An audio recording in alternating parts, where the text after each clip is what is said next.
Right, let's continue with our part 3D, relative clauses in grammatical range and accuracy or GRA in order to earn a higher band score in your academic IELTS writing task 1. Let's get started. So, what are relative clauses? Or you can ask, what is relative clause?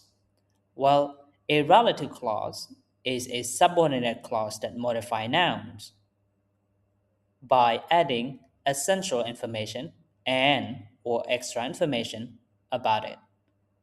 In other words, we use relative clause to add precision and detail to your sentences with relative pronouns. So here are three main relative pronouns, which you can see, and we're going to talk about defining and non-defining relative clause and what's the difference. So first of all, we have which is a relative pronoun we use in non-defining a relative clause, of course, to add extra info, and they are non-essential information about things, just to set off by commas. Remember one thing about non-defining relative clause is it is set off by comma. For example, oil production reached 4 million barrels, a comma, which was the highest level recorded. So in this case, you see which there, you know, it's it is a relative pronoun used in non-defining relative clause, and this clause is being separated by a comma. All right, let's move on to that. That is also one of these relative pronoun used in defining relative clause, of course, to add essential information about it. So we use that to identify or specify which one.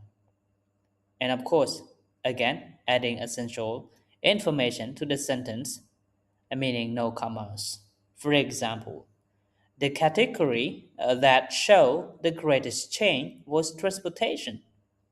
You see, that is being used in defining relative clause just to add essential information. No extra information is added here. I mean, non-essential information is added here, and there's no comma.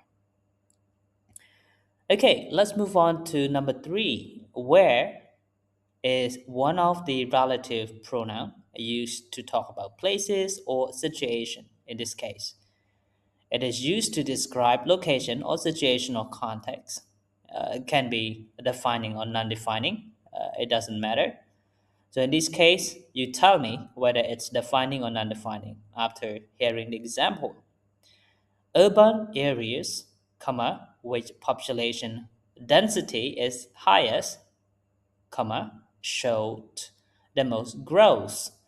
So in this case, what do you think? Is it defining or non-defining? Well, the answer is, of course, non-defining relative clause because it is being separated by commas. Okay, let's move on to the last part. So here's a comma rule, and it is critical for all IELTS candidates for using the right punctuation. So non-defining clauses need commas, whereas defining clauses do not need comma. That is to remember. For example, the figure, a comma, which had been stable, another comma, suddenly dropped. So in this case, this clause is being separated by two commas with a relative pronoun which, and of course you can tell it is a non-defining relative clause. Last but not least, the country that invested most grew fastest. So in this case, it is a defining relative clause because it's only add essential information to it, and we use that. So remember, we use a non-defining relative clause to add extra info, and with commas, that specify which one, no commas, and if it's no comma, then it is defining relative clause. Where is being used to describe places or situation, and it could be in defining or non-defining relative clauses. All right, that should be it for this lecture. I'll see you in the next one.